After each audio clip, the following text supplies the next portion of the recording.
All right. What's up, everybody? Happy Tuesday. Episode number 28. How about that? Yeah, that's crazy. Welcome, guys, to episode 20 of the Tornado Takeover. We are your hosts, and I'm Angela. And we have a lot to talk about. Some history has been made. We've got a lot of baseball to discuss. A lot of different championships going on, and so much more. So stay tuned because we got a lot to talk about. We got a what, baby? Jam-packed, baby. A jam-packed show.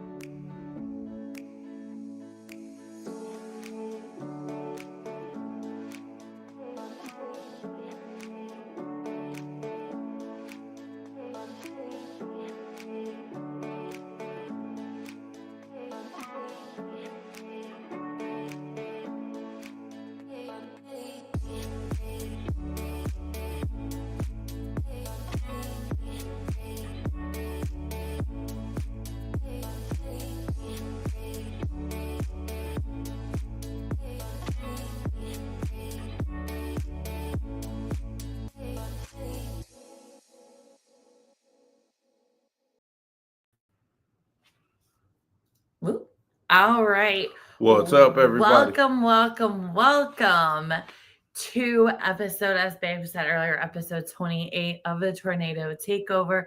We have a lot to discuss today. Thank you to everyone who's already in our chat room. All right. Ralph says, "Good evening, Angela and Fred. Tell us all about the Tornado Takeover. Let's go." We What got up, Ralph? a lot My man, to tell Ralph. you What's about. happening? We got history that just has been made, and we're going to get a little into some history, just about some Oklahoma history. So we'll talk about that. Crooks Process, have a great show. Appreciate you, man. Thanks, guys, for everyone who is tuning in so far. Absolutely. We do have a lot. As we always start the show, we're going to give you guys a little bit of life update, a little bit into our world. Just kind of, give a little sneak peek. It is Holy Week. It's Easter week. Yeah. Which, my favorite holiday. Definitely. We definitely do it big in the Easter world around here. Yeah. Flying home for, 4 days? 3 days. 3, I guess. Because Saturday, Sunday, Monday, and then Tuesday morning we fly home. So it's basically 3 days. Yeah. So we will unfortunately not be live next week. Next Tuesday is my birthday. I was planning on going live. I was all for it. I was like, let's just do it. And Babe is like, I absolutely did, because we're flying home. As much as I love doing the show, birthdays is something I think you should take for yourself. I think everybody should. You know what I'm saying? If you want to do it, that's fine. But at the same time, I do think that it's important to celebrate the day that you came into this world. Well, and especially since I almost didn't get to see another one again. But at the same time, though, you definitely are still here, so you get to definitely enjoy another one. Good evening, Angela and Fred. Have a great show. What's up, Taryn, man? How you feeling out there? Appreciate your support.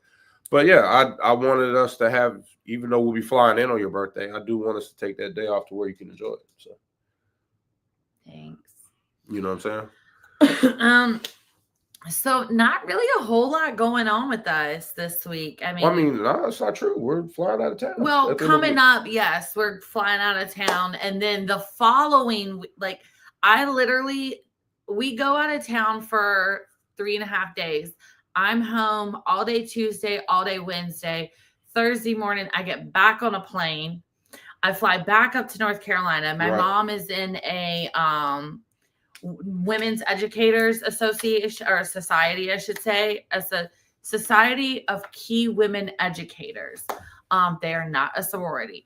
And I do make shirts and stuff for them to sell for their chapter to raise money. So I'll be in Charlotte. I'm literally going to be from one side of the state to the other. We'll be in Greenville on the East Coast, and in Raleigh. And then the next weekend I'll be on the West. I almost said West Coast, but on the western part of the state. Right. So yeah, the next time we have a show, we're going to have a lot to discuss because it's going to be a busy week for us. Indeed. But you do that every year for your mom, so. I do. I've done it. I've only done it the past, this will be four years that I've done it. But the first 2 years, my mom was state president. And then last year was her first year not state president. And then this year. Right. So.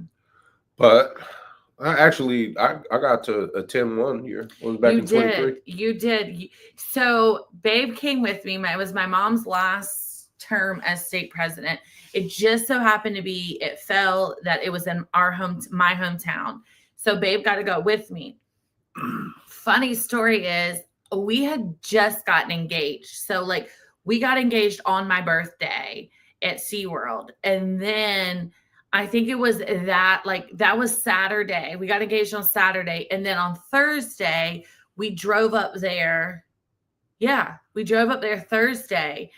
And we had the whole convention. So when we got up there, maybe it was Wednesday night. I don't remember. But my parents didn't know that we had gotten engaged. Like they knew we were going to because you had asked my parents. Right. But they didn't know we had actually gotten engaged. Right. So we show up. I showed my mom. I was like, look, like we got engaged. She's like, you good? Yeah, I'm fine. My mom's like all freaking out and stuff. She's so excited. Well, then we had convention. And my goofy mom, mind you, nobody knew that we had gotten engaged except for one or two of my friends. Right. And then your aunt. That was all. We had not posted about it. We had not told like extended family, nothing. My mom proceeds to stand up, giving her speech, like telling everybody, thanking the family for showing up. And she was like, my future son-in-law. And she was like, they just got engaged last week. And Fred and I are looking at each other like, oh God. All of these people now. Yeah. And we were like, but we still didn't actually end up fully announcing, like putting it on social media until July when we were in Arizona. Right. That it was funny. It was like we were looking at each other. I finally was like, Mom, no one knew. And you just let the cat out the bag. Oh, yeah. Cat was flying everywhere. And Arizona is one of my favorite places, by the way. I absolutely love that place, speaking of. We went.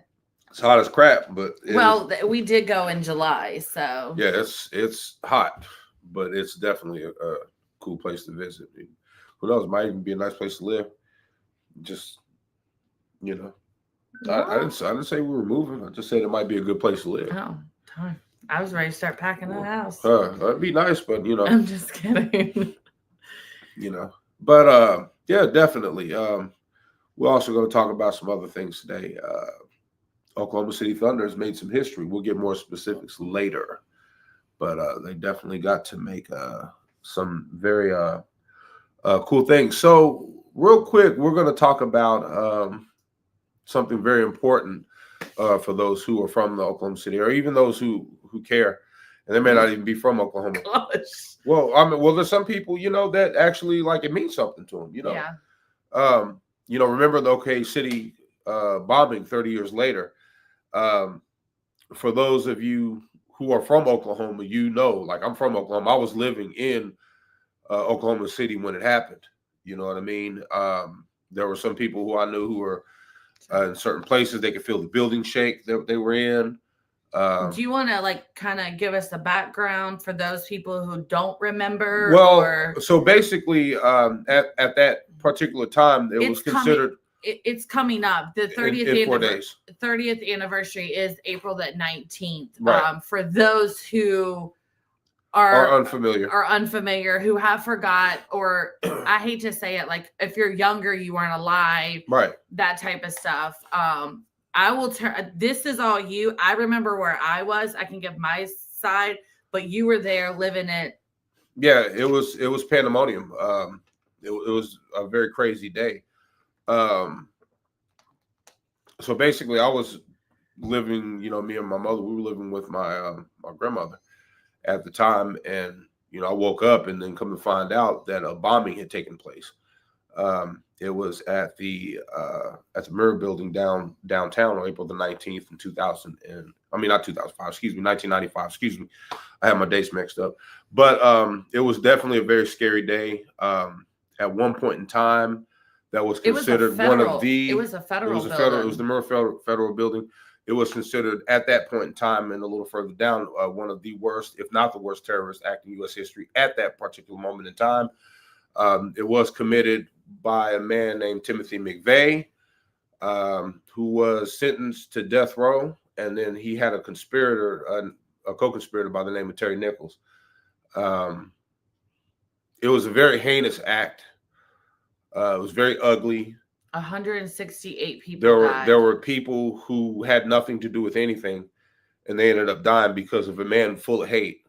Didn't it? And I'm gonna kind of show my age at this point. I was 6. I was 6 years old when this happened. No, excuse me. I was 5. I was getting ready to turn 6. Right. But I believe in 95 I was 17. I believe. Yeah, I was 17. So if I remember correctly, there was a bomb that was in the basement, or was it in a car outside the building? I can't 1,000% remember. Let me get specific. So while you're looking that up, I just remember. So my great aunt and uncle lived in around Washington D.C. My mom had taken my brother and I up to D.C. for spring break. My dad at the time was working at a farm supply store and on a farm, so he couldn't go with us. So we had always gone to D.C. We had actually just gotten back from being on the national monuments, the National Mall and stuff. And I remember I was in my great aunt and uncle's basement. They lived in a townhome and they had a basement in Silver Springs, Maryland. Mm-hmm. And I don't remember what we were doing. Probably my brother and I just goofing off and stuff. And I remember it popped up on the screen and said that there had been a bombing attack at a federal building in Oklahoma City. You know, I will be 36 next week. And that still is one of those things that sits in, like, I will always remember where I was. It was just like 9/11.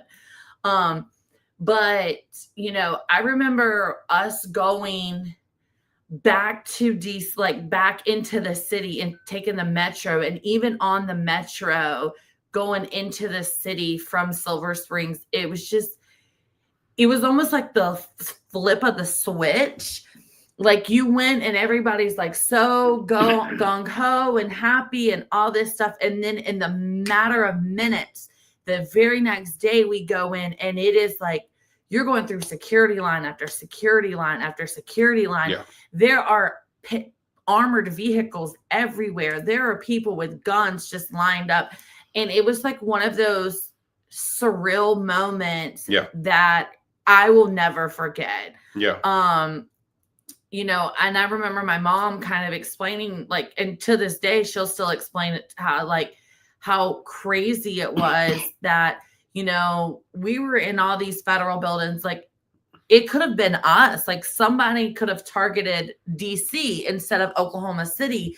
And, like, just, you know, it just kind of puts life into perspective almost. It's crazy to think that it's been 30 years. Almost, yeah. But, you know, our hearts, prayers are always thinking of the families, the loved ones that were lost, 168 lives that were gone. You know, 19 children were involved in the attack as far as being victims, and more than 500 were injured. So basically, it's very sad. So basically, a massive homemade bomb was composed of more than 2 tons of ammonium nitrate fertilizer and fuel oil, and that's what he had left, I think, in a U-Haul truck, if I'm not mistaken. I thought it was like in front of the building. Yeah, it got left in front of. It was absolutely a terrorist attack until what happened on 9/11. Prior to that, that had actually been the worst terrorist act in U.S. history. Because there was a bomb an attack in 93 at the World Trade Center that wasn't as bad. No. That's clearly what happened in 9/11. It absolutely had happened before. A lot of people either forgot about it or they don't know. But yeah, in '93, the World Trade Center had actually been attacked prior. Yeah. To 2000. 2001. Excuse me. I keep wanting to call it 21. But it was a scary day. There's one actually I was looking up. Just give me just a second, guys, because I was looking this up, and someone who had actually survived the attack had become. Just 1 second. My apologies, guys. Becomes an avionics technician. That's amazing. The youngest OKC bomber survivor. 29 years have passed since that happened, almost 30. Actually became an avionics technician at Takeover Air Force Base, one of the best Air Force bases in the nation. We do. And that article was written last year, so going on 30 years. Yeah. Yeah. And this young man has definitely. PJ Allen by the name. Shout out to Mr. Allen. He was an aviation technician, Takeover Air Force Base, just 18 months old when his grandmother dropped him off. This is at the Takeover Air Force Base website, too, if you want to check it out. He was 18 months old when his grandmother dropped him off at the America's Kids Daycare, located in the Mirror Building on that fateful day. Yeah, there was a daycare center right near. I remember that in that building. I remember my mom telling me there was the daycare center in that building. That's just. They said that his body was found in the middle of the street. Oh my God. Okay. All right. I have chills. I can't hear anymore. I'm gonna start crying. He went to OU's Children's Hospital. This ends well. In an attempt to find a grandson, they saw a baby wrapped in bandages. I know it's. I'm done. Yeah. I can't. But this young man has gone on to do great things. Good for him. So shout out to you. I don't mean to be disrespectful. No, you're not. You're not. This. It is. It's a very touching situation, but that's something that us Oklahomans will never, ever, ever, ever, ever forget. So to those that did survive, God bless you. To those who are no longer with us anymore, rest in peace. And to the families that, still deal with that, the Lord bless you, and give you peace and comfort, because it's not an easy thing to lose a family member, especially to something like that, which is something a lot of us have never experienced. But it's still something that affects us all. You know what I'm saying? So as those that, have empathy and care about people, you know what I'm saying? Pray for those people, be a well-wisher, just, even if it's nothing, just a moment of silence, just to remember, because it was a very, very scary day for a lot of people. Very scary. So I just wanted to touch on it real quick, Yeah, definitely. Yeah. All right, guys. So we are going to jump into our sponsors, hear a word from them. When we get back, we kind of flipped the script up a little bit. So we are going to see if you guys like this way of doing our show or not. But we're going to get into give it like a little test trial, see what it is, get into the nitty gritty. So we will be right back after this. Don't go anywhere. And you guys are watching Tornado Takeover. You all right over there? Yeah, I had a hiccup. All right. You guys are watching Tornado Takeover right here on IE Sports Radio. Your direct feed for all that is sports.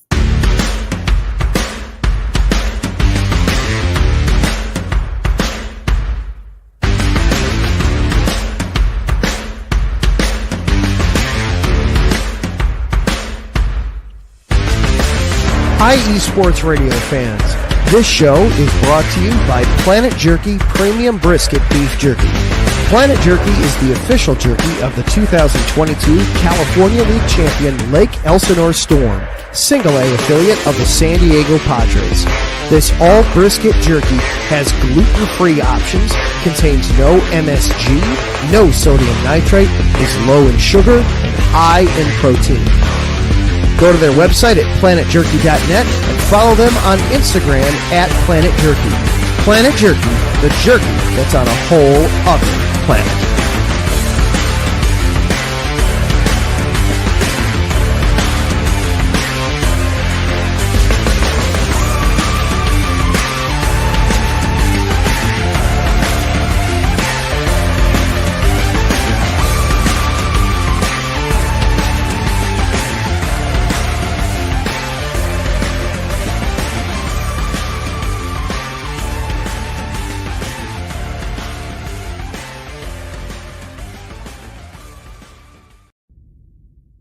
rise and shine. It's 4 a.m. The stars are still out. The sun is beneath the horizon, but it's time to punch in and go to work. The comfort of your warm-ups turns into the grinding out of your reps as the clinking and the clinking of the plates create a symphony of euphoria. There's no other feeling like it. Earn it, burn it, and take what's yours. IE Sports Radio has proudly partnered with Vital Apparel, a brand that not only fits great, but also promotes and donates to mental health research. Use our code IESR to get 15% off their comfortable and inspiring gym wear and help them on their amazing journey to support mental health. Go hard, take part in your iron therapy, and be strong. Because when your mental health is as strong as you are, there's no telling how far you'll go.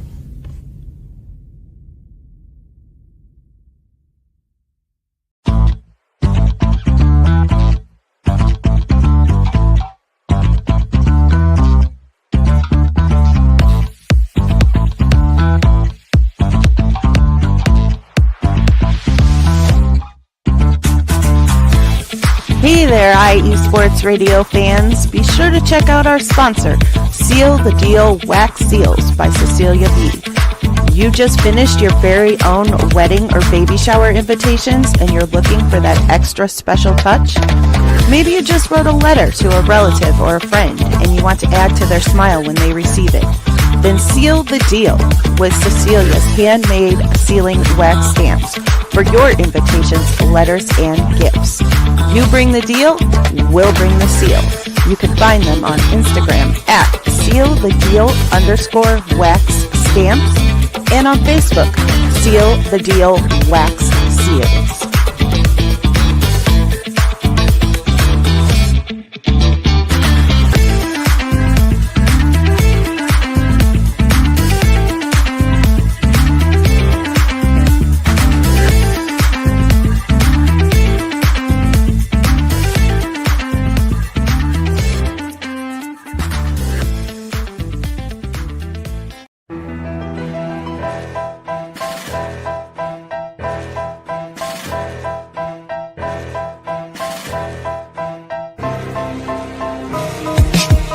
For the last 10 years, IE Sports Radio has been bringing you amazing content ranging from interviewing legendary athletes, coaches, and other authorized media personnel to building tailor-made shows dedicated to all major sports cities around the country.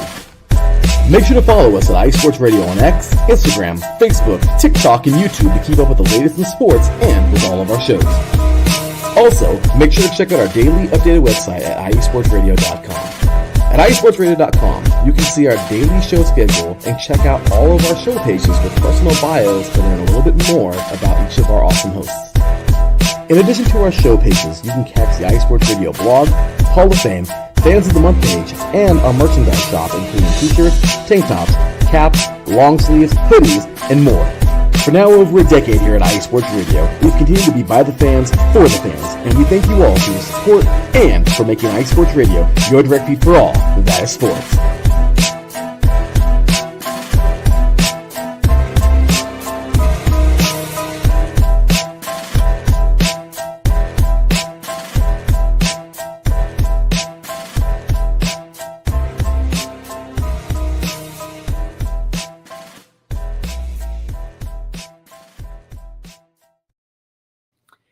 All right, guys, welcome back. Fred had to go take care of something real quick, so it is just me for the moment. A huge shout out to all of our sponsors, as we say each and every week. Without them, we would not be here. So thank you so much to Planet Jerky. Check them out at planetjerky.net or on Instagram at Planet Jerky. They have the best premium beef jerky. Go try them out. Also, huge shout out to Vital Apparel. Go check them out. Use our code IESR to get 15% off. They've got amazing gem wear, and they give back to mental health. Huge shout out to Seal the Deal Wax Seals. Again, Cecilia does such an amazing job.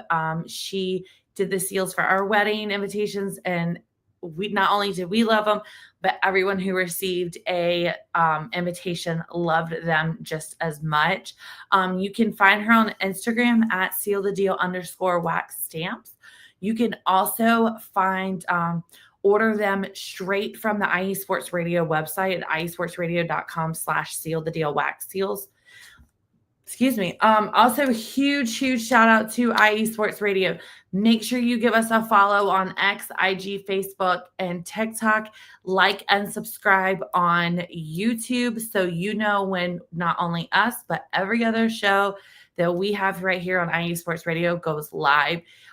Make sure you check out the website. You can see a personalized bio of Fred and I at www.iesportsradio.com/tornado takeover. And there's something on my foot. And if as always you're unable to catch our show live, you can catch it wherever you get your podcast.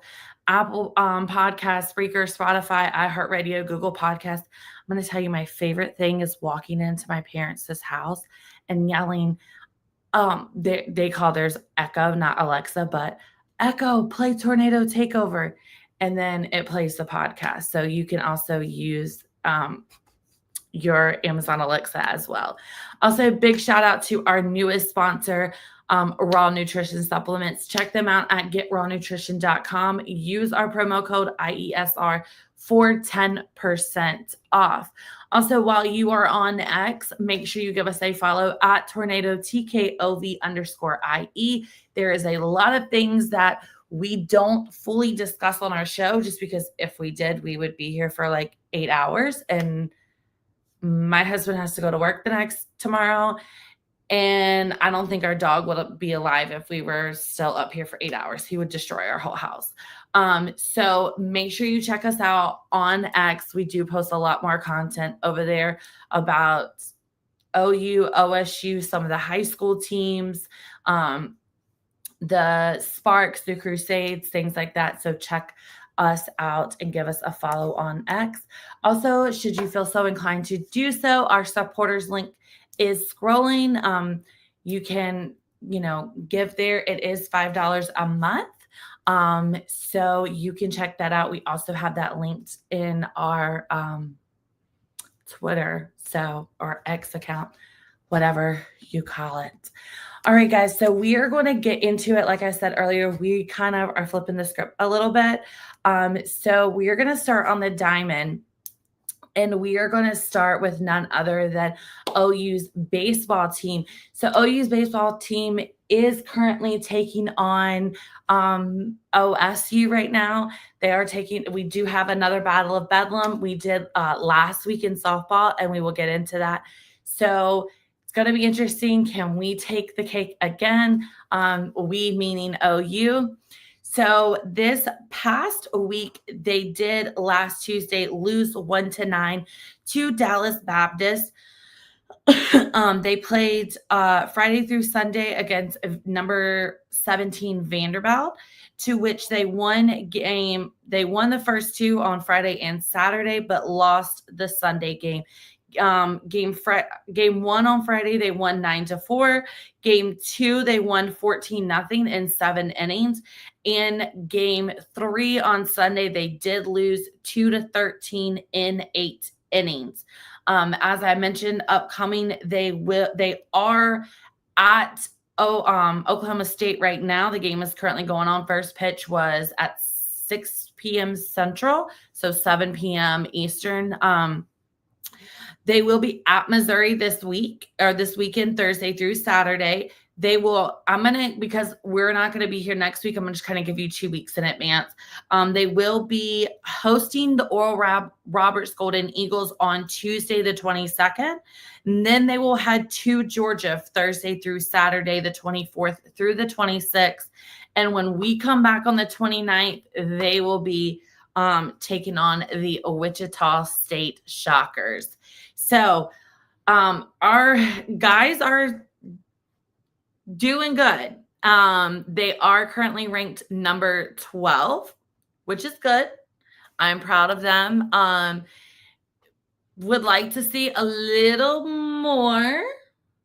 Don't want to complain too much. Don't want to be too much of a hard butt, but would like to see just a tad more for them. I know they've got it in them, but being at number 10 2 weeks ago, then dropping down to 14 and coming back up to 12, we're trending in the right direction. Definitely trending in the right direction.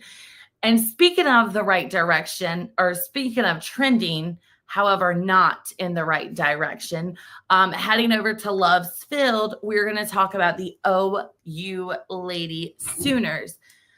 The Sooners have dropped down to number 4 in the ESPN and USA coaches poll. So not very good. They did, however, Ricky did post, "What's up, Tornado Takeover? Glad to see Bedlam set an attendance record." That they did. And clearly he was reading my mind, because I was going to let you guys know they did set an NCAA regular season single game attendance record with 9,259 people. That game was not played at Love's Field or in Oklahoma, or in Stillwater at Oklahoma State. It was played at a neutral site in Oklahoma City, so they were able to keep up with the attendance. Ricky jumps in. Ricky is one of our hosts for the Bullpen Bulletin that is going to be excuse me, going live in about 30 minutes. And he says that OU is currently leading the against OSU 6-1 in the bottom of the 4th. So thank you so much for that, Ricky. Also, Brian jumped in and just said, "Good evening, Angela." Good evening. Fred is now back with us. Yeah, definitely. So we're going to discuss the OU softball. Do you want to Sure. jump in? I just told them about the attendance record that was set for the Lady Sooners. Oh, when they played at Bedlam? Mm-hmm. Oh, yeah, definitely. Well, speaking of the Lady Sooners, they dropped to a whopping number 4. Yeah, I mentioned that they had dropped to 4. No, that's fine. I just hadn't got anywhere else. No, that's all right. Let's see.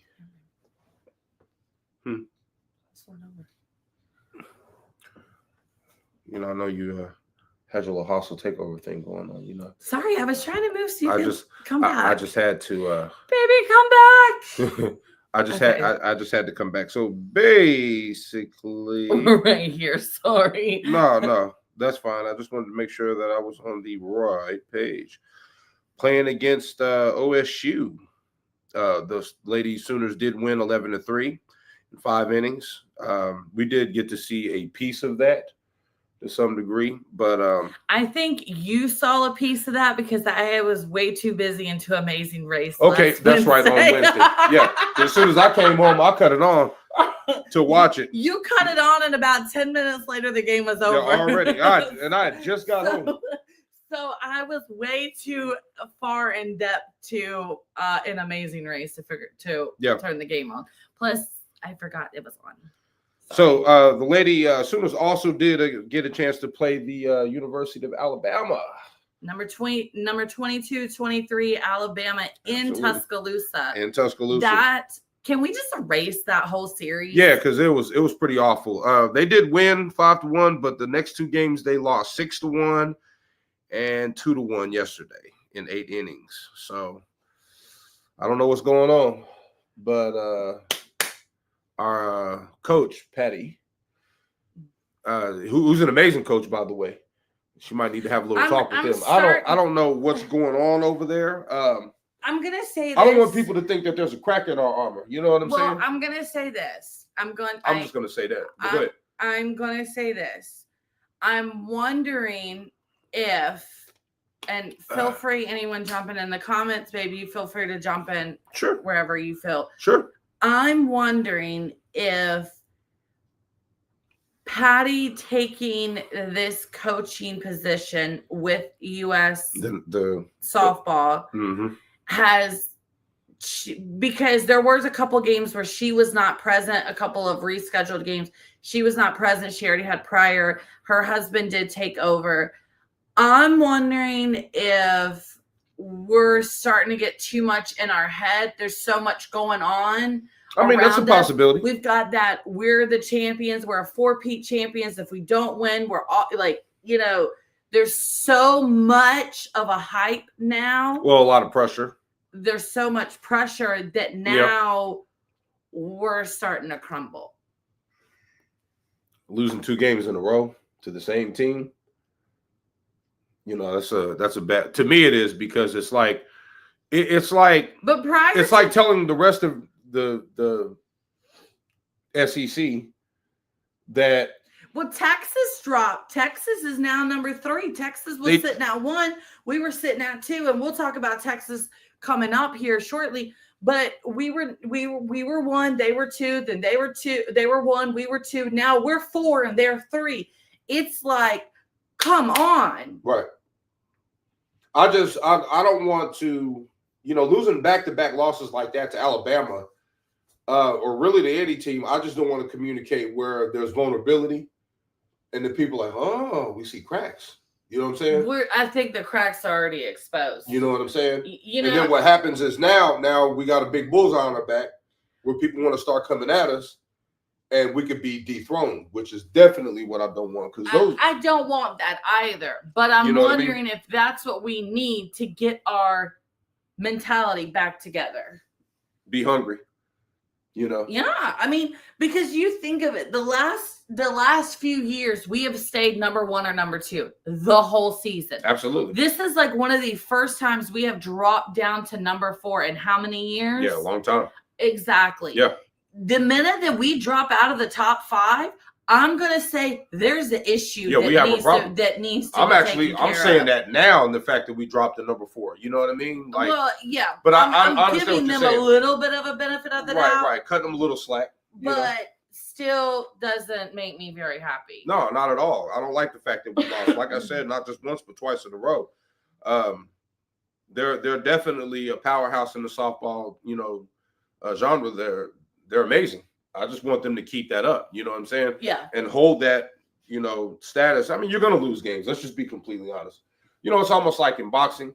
If you go and spar or fight or whatever, you're going to get hit. That's going to happen. You're not going to go the whole round or the whole fight without getting hit. That's why I ain't ever boxing. Well, you get the point that I'm making. So you win some, you lose some. You know what I mean? That's going to happen. I get it, but for me, because of the standards that I hold. Yeah, I was going to say, for who we're discussing about and who it's like it's unacceptable. Discussing about who we're talking about and who we're discussing, that's unacceptable in my book. No. Anyways, go ahead. I'm off my high horse. No, definitely. So upcoming games, number 15, 16 Mississippi State. It's going to be Friday through Sunday. It's going to be a 3-game header from the 18th through the 20th.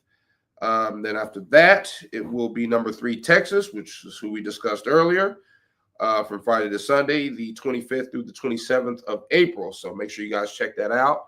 And I think that's, if I'm not bad mistaken, that Sunday game against Texas will be on ESPNU. Okay. Don't hold me to it. You might want to check it out yourselves just in case. But I think you're about 90-95% sure? I'm about 96.5% sure. Right, that's fair. That's strong. So anything else you want to add to the softball girls? They done pissed me off. Excuse my language. They done irritated me. So I'm done. All right. You want to take LSU baseball? Yeah, I can. If you don't mind, I'll jump in on the softball. Kind of flipping the script a little bit. All right, OSU baseball. Go Pokes. As we were currently discussing, they are playing the. I know that bunny keeps falling. That chicky bunny, whatever he is, keeps falling down. They are currently playing Oklahoma right now, and that game is in Stillwater. So we'll kind of keep an update on what is going on with them. Now, last Tuesday, the Cowboys were playing hosted Oral Roberts University to where they did lose 6-10. And then they headed out to Tucson to take on the Arizona Wildcats, where they did not have a great outcome. I'm not sure if they really went out there. I don't know what happened. They did win game 1 on Friday, 4-2 in 10 innings. However, both Saturday and Sunday, they took a big, fat, giant L. They lost game 2 on Saturday, 1-2, and game 3 on Sunday, 4-5. I almost said that in Spanish. I don't know why. I almost said they lost that game 4-5. Yeah. I don't know why. Upcoming. That actually would have sounded pretty cool if you did that. 4-5. 4-2-5. Our Spanglish. Yeah. Again, as we said, going on right now, they are hosting the Oklahoma Sooners. We will keep an eye on that game and give you updates as it comes, As time progresses. see them. They will be heading to Houston this weekend to take on the Cougars Friday through Sunday. Excuse me. They are hosting the Cougars. My apologies. Friday through Sunday, the 18th through the 20th. Next Tuesday, they will host Dallas Baptist before they head on the road to Cincinnati, which is not the Queen City. Don't get me started. Friday through Sunday, the 25th through the 27th. Before then they travel to Oral Roberts, which is in Tulsa, on Tuesday, the 29th. Are you ready to chat some softball? I know you're looking at the score. Do you want me to take on softball and you can cover Tulsa while you're looking at the baseball score? I can cover softball. You want me to look at the baseball score? It's fine. It doesn't matter. It doesn't give you the score on that. All right, so I'm gonna have to Google it up. All right. Go ahead. I'll do do softball. softball and then you'll take care of Tulsa. All right. So OSU softball. They, like we spoke about in Oklahoma, they did lose to the Sooners in the Battle of Bedlam, 3-11 in 5 innings. They did, after that, host this past weekend the Iowa State Cyclones, to which they did not have a great outcome. They ended up winning 1 out of 3 games. They lost game 1 on Friday 4-5. No, I'm kidding. 4-5 in 8 innings. On Saturday, they did win 10-1 in 6 innings.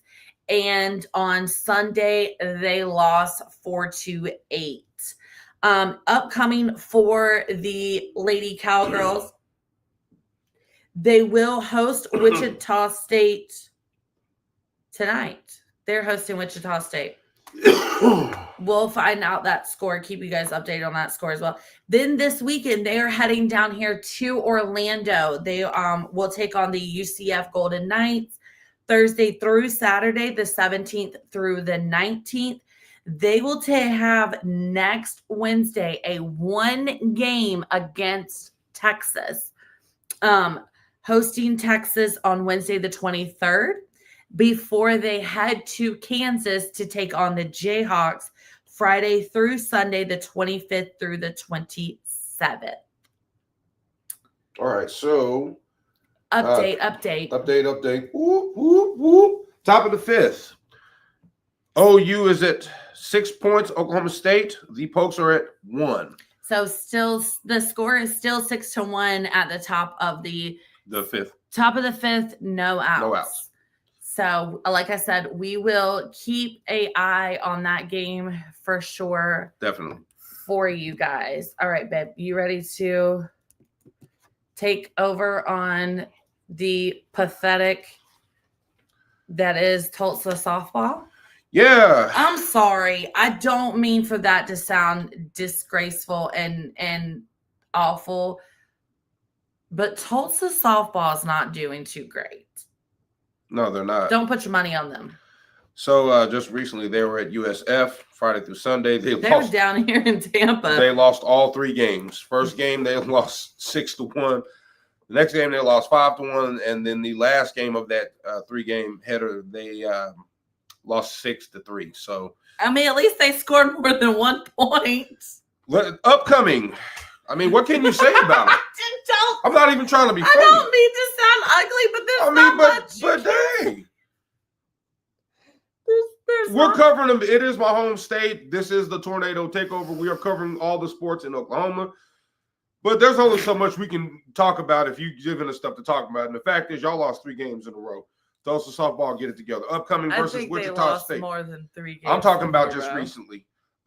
Thursday, what is that, through Saturday? I can't read it right now. Yes, sorry. Okay, so Thursday through Saturday is going to be, they're going to be playing Wichita State. The next game after that, they're going to be at Missouri State on Tuesday on the 22nd, which happens to be somebody's birthday. And then after that, they're going to be at UTSA Friday through Sunday, the 25th and the 27th through the 27th, of April. So that's pretty much all we have to talk about when it comes to Tulsa softball. Just to keep you guys a little bit of up to date, all right, Tulsa softball is on an 8-game losing streak. They are currently 18-24 overall and 6-12 in conference play. Yeah, we have to do better. 18-24. On an 8-game losing streak. The last time that the Canes won, excuse me just a second. Okay, they won that game.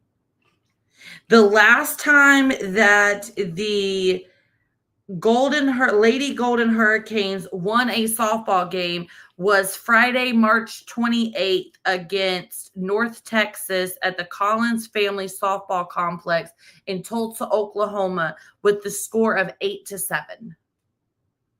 Almost a month. Almost, sir.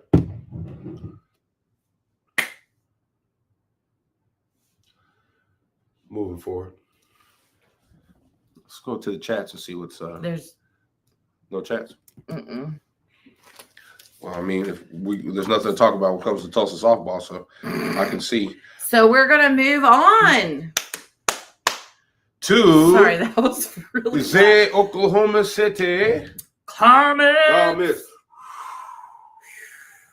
So before I get into this, I do want to throw a piece of I wouldn't say useless knowledge. A little bit of trivia. I was not really. I was very excited about this.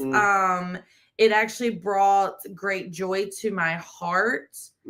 Also, the graphics department for the Oklahoma City Comets need a raise. But I'm so sorry. I did post this. Okay, here we go. I did post this on our X account. Maybe I didn't. I thought I did. I think I did. But anyway, so recently everyone knows, or those who don't, the Oklahoma City Comets used to be called the Oklahoma City Dodgers. They are the AAA affiliates of the Los Angeles Dodgers. So they did kind of rebrand, kind of give themselves a little bit of their own identity, which I'm all for. So their mascot is an astronaut. So prior to the season, they put out an ad, so to say. I'm going to call it an ad. Basically asking for names of the mascot. What shall we call said astronaut? It starts on the other page. No. I'm just looking at it. So I am here to announce that our astronaut friend has a name. Now, not only has he got a cool name, it's the story behind his name that is awesome. So his name is Wally, Wally. Do not get him confused with the Disney character Wall-E, which is Wale, and that is a robot, not an astronaut. This is Wally, Wally.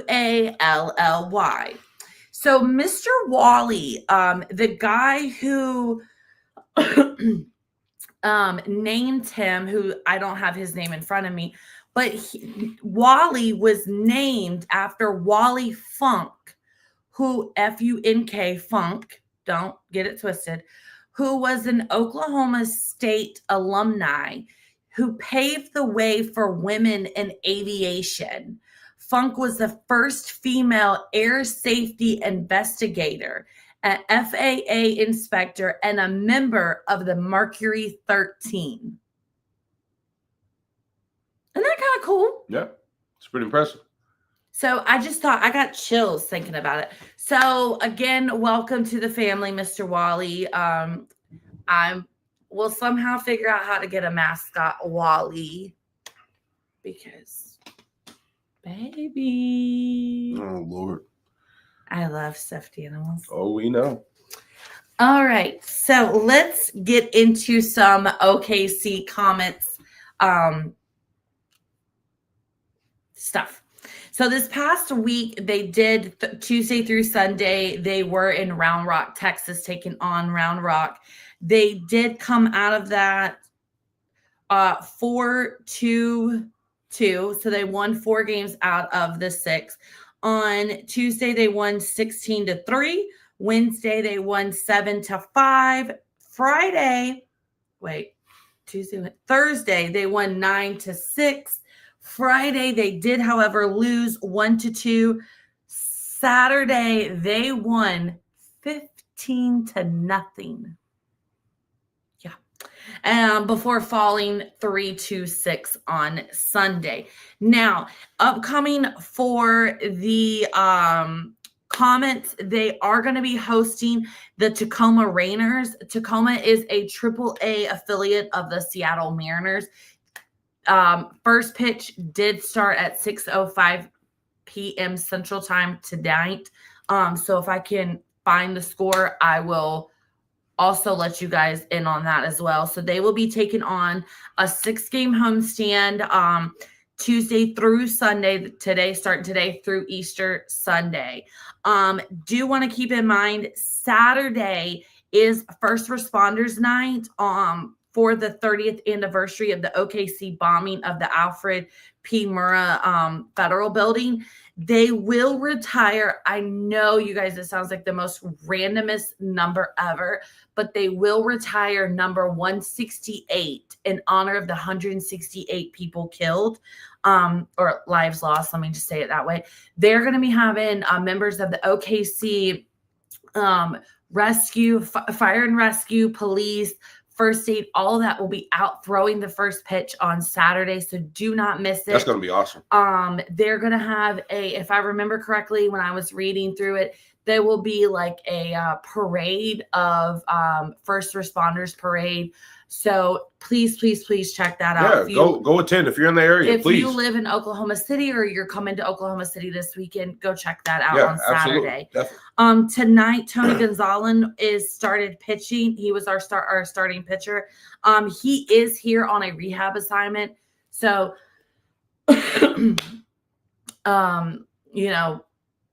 trying to get him back up to the Dodgers. Now, big news. This was just released, I think, 2 days ago, a day or two ago. Clayton Kershaw will be pitching tomorrow for his first ever pitch since surgery on both his knee and his toe. They are trying to get him rehab to try to get him back up to the Dodgers. Anybody that knows the Dodgers, Clayton Kershaw is a huge name. So I am expecting the park to be completely packed tomorrow to see him play. I remember when I lived in North Carolina and I was working a little bit for the Kinston Indians, which used to be a AAA affiliate for the Cleveland Indians, now the Cleveland Guardians. I remember when Roger Clemens came in on rehab assignment for the other team to pitch, we had to have police escort in and out and outside the locker room and outside the dugout. Like, it was nuts. So I can only imagine how Dodger fans must feel just to have Clayton Kershaw there. So make sure you check out those games. I will always say it, minor league baseball games, I think, are some of the best games. Oh, yeah. you're down. A lot of times you're so close to the field, it's almost like you kind of can connect with the players. I remember seeing Freddie Freeman and CC Sabathia and even Chipper Jones, like when he was down on a rehab, all of those when like Freddie was playing for the Myrtle Beach Pelicans, who used to be the AAA affiliates for the Atlanta Braves, but now they're single A. Now they're the single A for the Chicago Cubs. But I remember like Freddie Freeman when I remember sitting behind the third base line, haggling the crap out of this guy because that's who I am. Not third base, the first base line. I'm the one who sits behind the first base line, behind the batter's box, like where they're warming up, the warm-up circle, and I haggle the opposing team. Like I will figure out who you are, and I'll be like, oh, he's from Washington. Oh, Washington was too cold, huh? That's why you got to come play at such and such. Oh, I bet you're going to swing and miss. I mean, like, I am the biggest trash talker when it comes to sports. When it comes to minor league baseball. I just like to have fun. I literally had one guy telling me to shut the F up. That made my day. Yeah. But so lots going on this week. Like I said, Clayton Kershaw will be pitching for the OKC Comets. Tomorrow, Saturday, is First Responders Night. A lot of other things going on. So go check out them at Bricktown Ballpark. While we are talking about the affiliates of the Dodgers, we're going to head up north to Tulsa to talk about the Tulsa Drillers. The Tulsa Drillers are the AA affiliate. So basically, they go from... For those who don't know. They go the single A, which I completely forgot who our single A affiliate is. Single A, high A, double A, which is the Tulsa Drillers. Then they go to the Oklahoma City Comets, and then they go to the Los Angeles Dodgers. Right. So the pros. I mean, they're all MLBs. pros. Yeah, you go to the big time, the majors. Yeah. Right. So I'm just gonna be honest with you. Y'all thought we joked hard on the Tulsa softball team.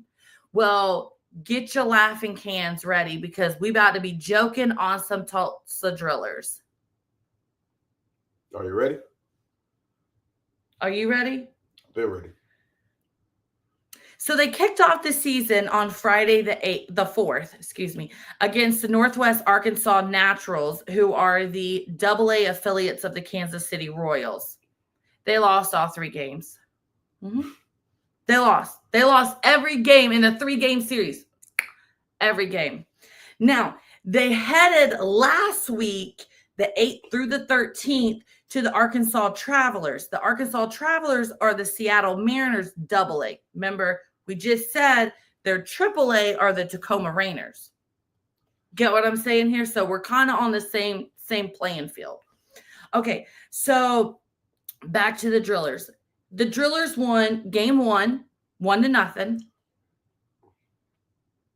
That's the only game they've won the whole season. They've lost 8 games. We are 1-8. They're about as bad as my Atlanta Braves. So they won game 1, 1-0. Lost game 2, 2-9. Game 3, 3-4. We're close. We're getting there. We're trying. Lost game 4, 5-6. Again, we're trying. Lost game 5, 3-5, and then lost game 6, 4-0. At that point we didn't even care. No care in the world. They said, I'm going to get a hot dog with some stadium nachos. We're just going to eat sunflower seeds and chew Big Red or whatever, bubble gum. And eat popcorn.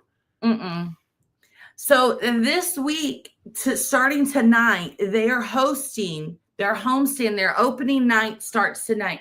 They will be hosting the Wichita Wind Surge. Now, the Wichita Wind Surge are the AA affiliates of the Minnesota Twins. Okay, they're going to be hosting them Tuesday through Saturday. Now, Saturday, there is a doubleheader. So just remember that. Then next week, starting Tuesday through Sunday, they will be at the Northwest Arkansas Naturals, the 22nd through the 27th. I have nothing else to say about them except for they need to get their beep together because that's atrocious. Y'all not lost one day. Y'all won one game, one freaking game. And y'all are supposed to be preparing yourselves to go to the major leagues. I hope to God I don't see none of y'all on the major leagues. Now, y'all done made me mad. All right, you want to go ahead and take a break real quick? Ticked me off. All right, so we are going to jump into a quick break. When we get back, we are going to talk a little bit of soccer and a little bit of basketball. We got a lot to discuss when it comes to basketball. So you guys are watching Tornado Takeover right here on IE Sports Radio. Your direct feed. For all that is sports, and we will be right back after this. Stay tuned.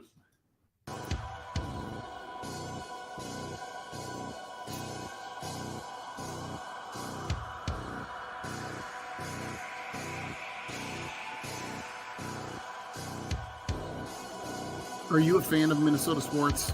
Do you love the Vikings and hate the Packers? Are you a fan of the Timberwolves, Twins, Wild, Lynx, St. Paul Saints? Here on the Bold North Breakdown, we'll talk about all of those professional teams as well as all the college teams in the area. That's your basketball teams, football, hockey, volleyball, men's and women's sports alike. We talk about them all. You're on the Bold North Breakdown. Join me, your host, Glenn Ritter, every Thursday night at 7 p.m. Central to discuss all that is happening in the Minnesota sports scene. Here on IE Sports Radio, your direct feed for all that is sports.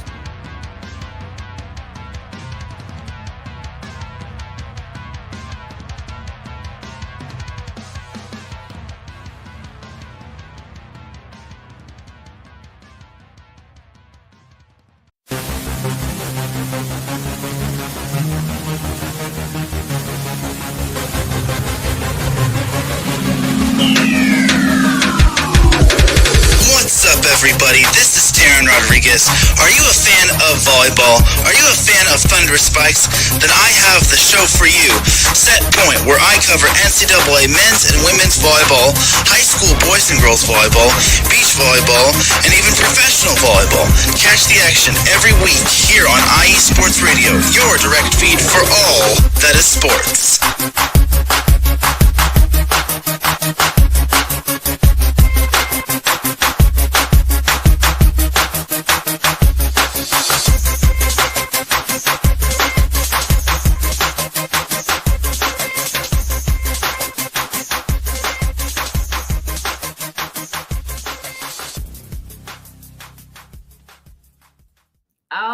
What's happening, everybody? Welcome back to Tornado Takeover right here on IE Sports Radio. Your direct feed. For all that is sports. All right, we are going to head to the pitch. Not too much to talk about, but we're going to discuss a little bit of FC Tulsa. Absolutely. So. I'm sorry. Go ahead. Where do we start? They just lost 2-1 versus the Oakland Roots. Upcoming. Oakland, by the way, is dead last in the darn standings. They are absolutely the last in the standing. Wednesday, April the 16th, which is tomorrow, that we'll be playing against the Phoenix Rising. Third round U.S. Lamar Open Cup. Saturday, April the 19th, they're going to be at Las Vegas. They're going to be playing the Las Vegas Lights. Saturday, April the 26th, they're going to be at One Knoxville SC. Also noting that they are the second to last in standings. No. Did I read that wrong? Yeah, Phoenix is second to last in the standings. So we're currently number 4th in the West in the standings. The fact that we just lost 2-1 to Oakland, who was last in the standings. Tomorrow in the U.S. Lamar Open Cup, or the U.S. Open Cup is what they call it now. We're hosting Phoenix, and Phoenix is second to last. Why Phoenix is second to last, I don't know. Phoenix used to dominate the West and the USL, so to see them second to last is like mind-blowing to me. I'm sorry, go ahead. No, that's fine. The record right now is 3-2-0, 1 goal differential, and that's what do you think? 95 points, I believe. 9. We do have 9 points in the There's standings. 5 there. I wrote it. I wrote a 5 in the wrong spot about something else, and then I marked it out. All right, so basically that's what's going on with FC Tulsa. So moving to courtside, which I am very happy to announce these things about the Oklahoma City Thunder. We'll be talking about them. Babe did a little research and found out some cool stuff. So let's start off with the record. They are at a whopping 68-14. Tuesday These are the past. on So the 8th of April. Just to kind of give you guys a little bit of backstory, I write a lot of the show notes while Babe is taking a nap or something. And then I try to preview them with him prior to the show. Sometimes I forget. So I apologize. Go ahead. Okay, so Tuesday on the 8th, they did play the Lakers. They won 120-136. Wednesday on the 9th, they were at Phoenix. They won 125-112. On Friday, they played at Utah. They won 145-111. On Sunday, the 13th, they were in New Orleans. They won 115-100. Upcoming Sunday, the 20th, versus to be dated, number 8. It'll be either the Kings or the Mavericks, and the winner versus the Warriors and the Grizzlies, loser.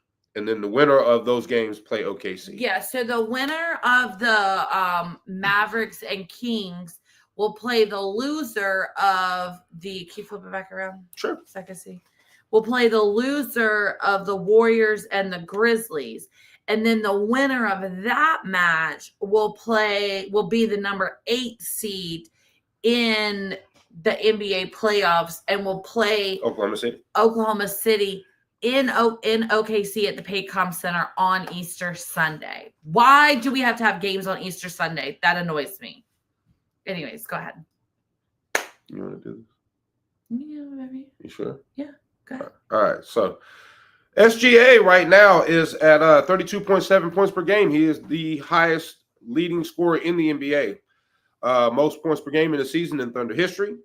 Most games with 20, 30, 40, and 50 points this season. Scored 20-plus points in 72 straight games past Jordan. Mm-hmm. Oklahoma City history. Speaking of the franchise history of the Thunder, Oklahoma City ended 2024-2025 regular season, 12.9 average point differential, the highest in NBA history. Previous record was 12.3, held by 70-71 Bucks and the 71-72 Lakers. Both went on to win a ring. Oklahoma City is one of 7 teams to win 68-plus games in NBA history. Oklahoma City finished the 24-25 season with a point differential of plus 1,055 points and the biggest point differential in NBA history. So congratulations to the Thunder. They are doing a phenomenal job. I definitely see them doing big things going forward into the offseason. Is there anything you want to add about the Thunder? No, not at all. I think their game speaks for itself. They're pretty much doing it, you know? I think, as you know, we've spoken before, is that I don't want them to get too complacent. Right. Get too big-headed, anything like that. They need to take it one day at a time, one game at a time, just like it was still the regular season. Right. However, I do understand that, you know, at some point it's a win or go home type situation. Like you got to win 4 games, sure, or you're packing your bags and you're cleaning out your locker the next day. Sure, I do get that. However, that doesn't mean you got to go in with basically going in with the right mindset in order to take on the day or the game. Yeah, definitely. Now with the playoffs, this is where you step your game up all the more because the playoffs are designed to weed out, basically separate the best teams from the good teams. You know what I mean? Mm-hmm. So let's see what the Thunder's doing. So you have anything else you want to add to it? I don't think so.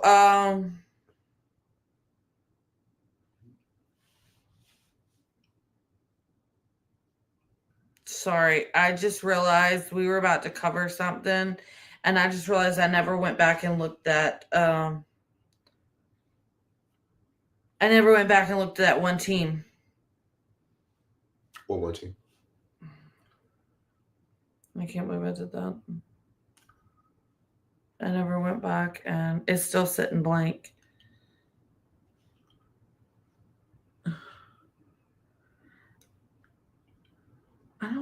I don't know who this team is. Anyways, all right, we'll just have to figure it out as we go. All righty. So we're going to kind of switch it up. We've got a lot going on. Oops, that helps if I would click the right thing. A lot of like championship type things going on this weekend. I'm going to try to make it super, super fast. So championship weekend, this weekend starting on Thursday, the OSU equestrian team are going to be in the NECA, which is the national, no, maybe it's NCEA. NCEA, the National Collegiate Equestrian Association tournament that is going to be taken about an hour and a half north of us in Ocala, Florida. Unfortunately, Babe has to work. I have stuff to do. We're unable to attend. We really wanted to. So just really quickly going to go over the schedule of events. Thursday, OSU will be in session 2. Session 2 is going to have their dueling fences will be at 2:30 and reining will be at 2:30. Flat will be at 4:05 p.m. This is Eastern time. And horsemanship will be at 5:10 p.m. Now, just briefly going to kind of explain a little bit of what's going to happen. So there are 1, 2, 3, 4, 5, 6, 7, 8. There's 8. Oh, sorry, my nose is starting to itch. 8 teams total that have made it into the championship. So SMU is playing. Is going to be having a meet against someone. I can't find out who they are. I don't know their logo, and I feel awful.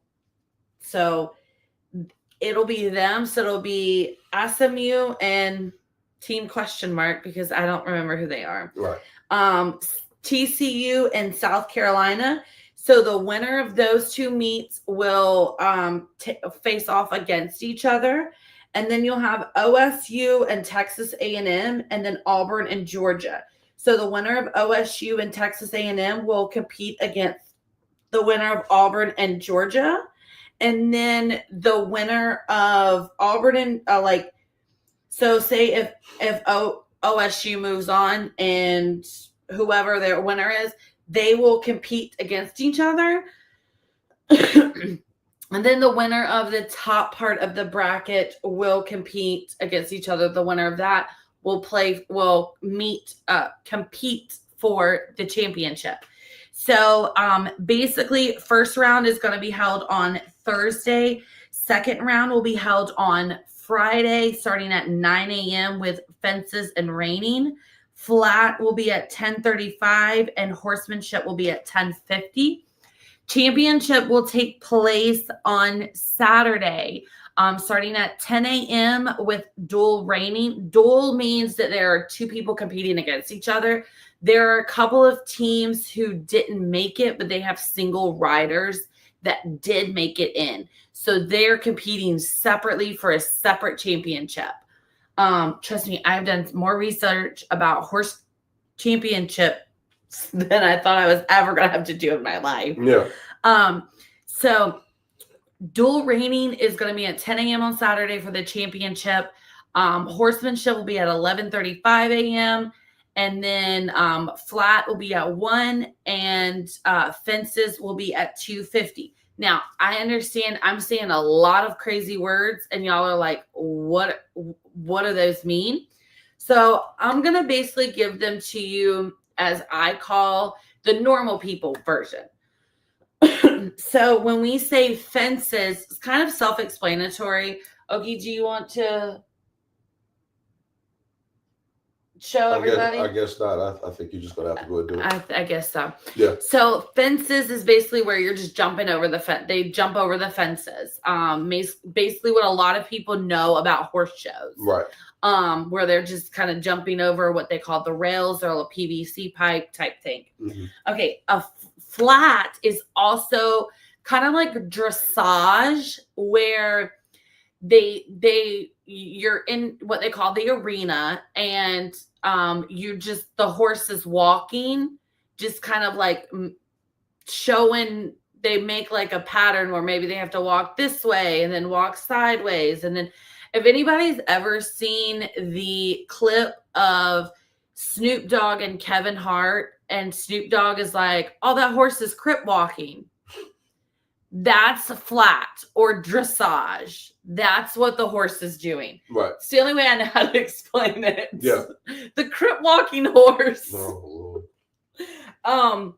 Horsemanship is more focused on the rider. So it's Control of the horse. the rider's ability to control and influence the horse, go this way, go that way. Also, it's the rider's form. Like, are they sitting up? I was never a rider. My mom was a rider. Their style and ability for riding. Now, reining is not something that you normally see during a normal horse competition. Reining is something that a lot of people see during a bull, a rodeo. And that is the athletic and abilities of Western style horses, like the precise movements. If you've ever seen a lot of the Western movies where the horse is like, they're running fast and they're like moving sideways, and then it's almost like the rider can just about touch the ground. They're like going around. Or if you've ever been to a rodeo where you see the horses going around barrels, that's reining. That's what that means. So those are the different competition styles that they will be competing in this weekend. So as always, we give the best of luck to wish them nothing but the best to the OSU equestrian team. Definitely. Bring home a championship. We're here for you always. So congratulations as always. Absolutely. So they're not the only national competition that's going to be competing this weekend. We also have the OU men's and women's gymnastics national championship will be taking place this weekend. Men's is only a 2-day competition, so there'll be Friday and Saturday, whereas women's competition was kind of like a 2-week-long process. So starting off with our men's, there will be 4 awards, and we do have a Sooner who is up for each of those awards. One is the MVP, one is the specialist. So basically it's in one specific, they demonstrate the best, like on the rings or on the pommel horse, etc. Rookie of the year, kind of self-explanatory. And then there's the Nisus Emery Award. These awards are not like you put an online ballot and everybody just goes and clicks. These awards, you go through an interview process. You're nominated by coaches, by Olympic gymnasts, former gymnasts, etc. And they are judged and go through an interview process in order to find who they think. It's kind of like NBA MVP where they right? Like an MVP? Yeah, like the in NBA MVP where you're doing good, but you're nominated by like other sportscaster type things, Yeah. right? Yeah, you can say that. Okay. I just want to make sure I wasn't just making something up. No. That sounds about right. Okay. So there's 3 different divisions that are competing for the men's gymnastics. So I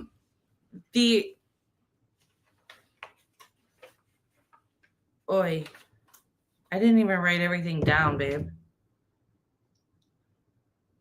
Thank God for my phone. Okay, so as we stated previously, Oklahoma has not won a national championship since 2018. Stanford has one from 21 through 24. So they're ones that we kind of need to keep our eye out for watching. OU did, however, qualify number 1 with a score of 327.700. And they will be competing with Oklahoma. It'll be Oklahoma, Nebraska, Penn State, Air Force, California, and William and Mary all in session 1. Now some notable people to keep an eye out for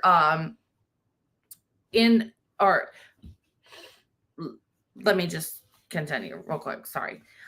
Session 2, which will be Friday evening, will be Michigan, Stanford, Illinois, Ohio State, Navy, and Army. Now, in the ECAC division, Army did defeat Navy to win its first ECAC championship since 2016. Navy's had this title since 2018. So it was imperative that Army had to win, as Army was basically number 12 and on the bubble. They did end up finishing number 11 because of that win, and didn't end up qualifying last. Navy brought home, they had a guy that was tied on pommel horse in the ECAC division, but they did bring home 3 total, 1 on pommel horse, 1 on rings. The guy Isaiah Drake did also win all around. And then on parallel bars, Matthew Petros, he also was the one who had won on tied on pommel horse. William and Mary did have a guy who did win in the division or in the conference round on high bar, Mr. Ricky Petzern. And so we will go against him when we when competition starts on Friday. Michigan is led by 2 Olympic gymnasts, Paul Judah and Fred Richards, both who placed first and second in the Big Ten all-around. Michigan did win the Big 12 tournament this year in men's gymnastics, with Penn State, Nebraska, and Illinois all competing for 3rd place in that respective order. It was Penn State, Nebraska, and Illinois. Ohio State did finish in 5th. Jesse Parquette and Cameron Nelson won floor and vault for Big Ten titles, while Penn State's Josh Kearns won parallel bars. So there's a lot of competition that is coming into this tournament. For the MPSF, which is what Oklahoma competes in, it came down to the final round in the championship. On the rings, OU's Tas Haju. I can never say his name. So like Haju. Haju. I would say Haju. He did end up putting the Sooners up 0.3 of a point ahead of the reigning MPSF champions, Stanford Cardinals. Stanford had one guy who did win on floor, Taylor Burkhart, where the Sooners had two, Fuzzy and Amire, Fuzzy on bars and parallel bars, and Amir on high bar for the Sooners. So again, they will compete on Friday. It will be on ESPN Plus. Session 1 will start at 1 p.m. on ESPN Plus. Session 2 will begin at 7 p.m. on ESPN Plus.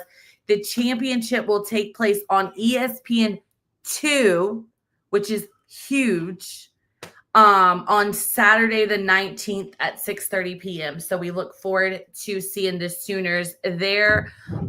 Basically,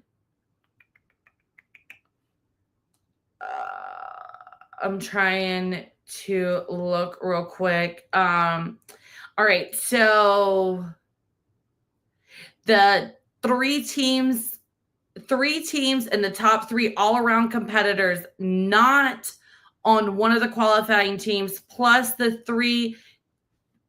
top 3 individuals on each event not already qualified on a team or as an all-around competitor will advance each pre-qualifying session. So basically, there's 6 total on each session. The top 3 from each will compete for the championship. Like I said, Stanford has been holding that title. However, we did dethrone Stanford in the MPSF. So hopefully we can do the same for the national championship this weekend. Also, real quick, I'm trying to make this super fast. Sorry, guys. I talked my head off. The women's gymnastics, I made a mistake last week. I said it was 4 teams. I was incorrect. It was 8. So it was 4, 4, 4, and 4. 4, 4, 4, 4. So it was 16 on each side. Then the top 2 from each division. Anyways, I was wrong. My mistake. I apologize. So OU has had 6 national titles. Last year for OU was awful. I'm just going to throw that out there. OU was obviously heavily favored to win last year, the title. However, we had 3 falls on vault, 2 falls on beam. That really blew it for the Sooners. Absolutely no way to come back from that. And that's how the LSU Tigers did end up winning, and they are the reigning champs as well as the current SEC champions. Just kind of breaking down who is going to be competing.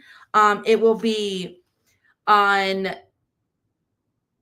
Thursday, the 17th. We will have Oklahoma, Missouri, Florida, and Alabama, all out of the SEC. Will be competing. The top 2 out of those will go on to the national championship. On semifinal number 2, also on the 17th, LSU, Michigan State, Utah, and UCLA. Now, we kind of know a little bit more about Missouri, Florida, and Alabama as they are part of the SEC, and we do compete against them. LSU is the only team that out of the SEC that the Sooners did lose a meet to. And then, of course, they also lost the SEC championship to the Tigers. So Michigan State, this is their second time qualifying. The first time that they qualified was in 1988. So huge for this for the Spartans. You know that they're going to be excited going into this. UCLA is led by no other than Olympian Jordan Childs, and UCLA is looking to win their first national championship since 2018. The Utah Utes are led by 2020 silver medalist Olympian Grace McCullum. So they're going to be excited. They're going to come in. They're going to fight. If I had to give my prediction, I would say that the match is the national title is most likely going to be LSU, UCLA, Oklahoma, and Florida. That's going to be good. I really think that that's what it will be, which Yeah. will be a good meet. Yeah. I don't know. We shall see. The Thursday night will be on ESPN at 4:30 session 1 and at 9 p.m. for session 2. And on Saturday, it will be streaming on ABC at 4 p.m. for the national title. So definitely check Absolutely check those that out. So super excited about all of those 3 national championships that we have that have come up. Now, Babe is gonna be like, babe, we got to get off this. We got to stop. No, go ahead. Real quick, I'm just gonna shout out.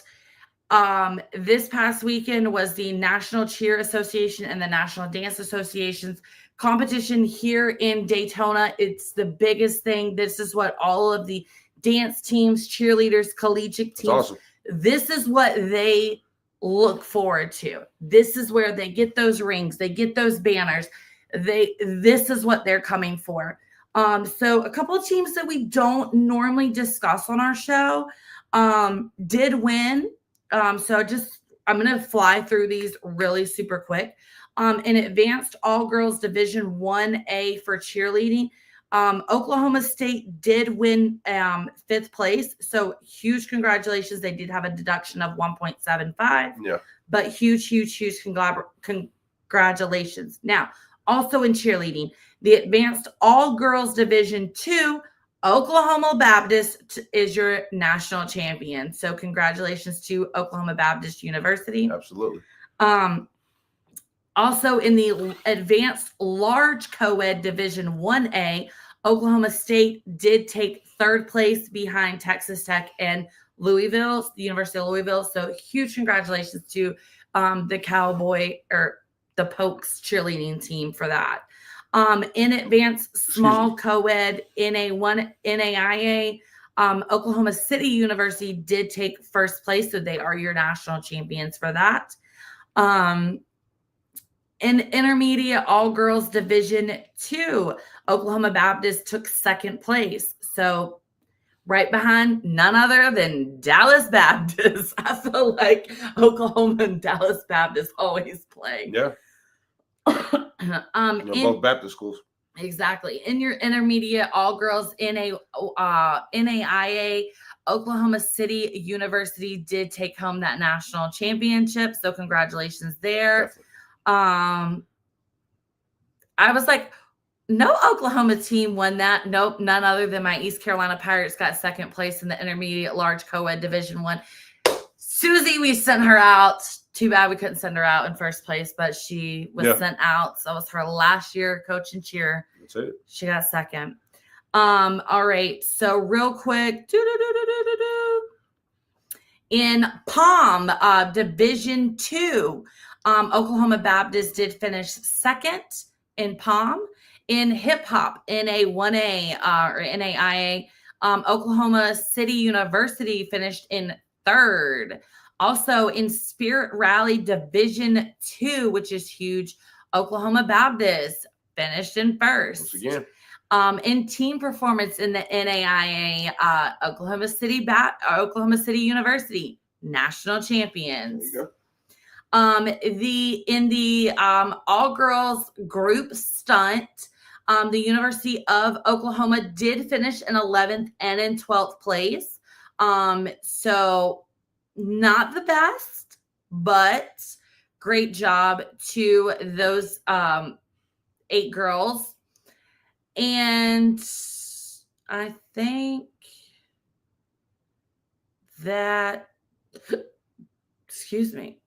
Yes, that was all for those. So huge congratulations and shout outs to all of those amazing winners. Indeed. It is Easter week, and we have our slew of Easter characters here to tell you, including Peter Rabbit, to tell you that we wish you a very blessed and happy Easter. Indeed. Very much so. Anything else you would like to add? I feel like I just No, took over the last half hour of the that's show. fine. I think, God bless y'all. Hope you guys have an amazing week, an amazing weekend.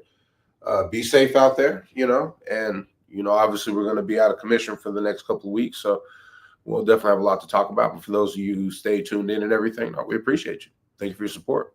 Yeah, absolutely. So, do just want to say thank you so much to each and every one of you guys that tuned in.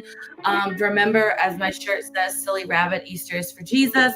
A lot can happen in 3 days. As we know, Jesus died on Friday, rose again on Sunday. So I'm not going to preach a whole Bible story to you guys. You know what it is. But, yeah, so we do, like I said, just want to thank each and every one of you guys so much for tuning in. Everybody in the chats. Everyone who jumped in the chat, everyone who is listening to us later on. Yep. So have a great 2 weeks. We will not be live next week. However, we will be back on the 29th. So again, happy Easter. Make sure you file your taxes. Today is tax day. And with that, we're out. Yeah. You guys have been watching Tornado Takeover right here on IE Sports Radio. Right feet. For all that is sports. Have a great night. Peace. Be blessed.